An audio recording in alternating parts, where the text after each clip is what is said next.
Peu après 20 h hier soir, les premières frappes. Déluge de missiles iraniens dans le ciel de Tel Aviv ou de Jérusalem. La majorité interceptée par le système de défense.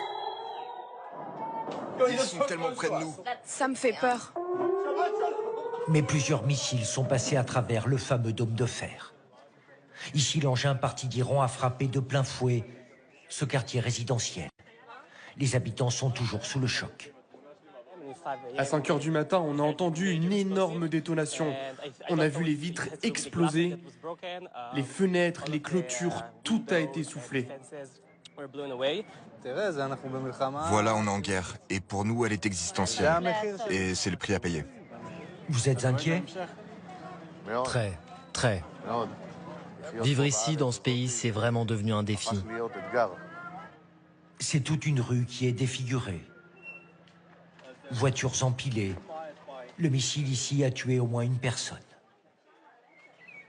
Dans la maison de la famille Malkiel, on récupère tout ce qui peut l'être, c'est-à-dire pas grand-chose d'une vie de 30 ans. Je n'arrive pas à imaginer que cette maison soit la nôtre. Elle est méconnaissable. D'autres lieux dans la banlieue de Tel Aviv ont été touchés après les 3 vagues d'attaques de la nuit dernière. Selon l'armée israélienne, près d'une dizaine de missiles iraniens ont touché des habitations comme ici. Je suis choqué, totalement sous le choc. Je vis là. La déflagration, on l'a bien senti. Mais là, voir ça... Ah, mais là aussi. Ah, je suis choqué, vraiment. Je n'aurais jamais imaginé vivre ça.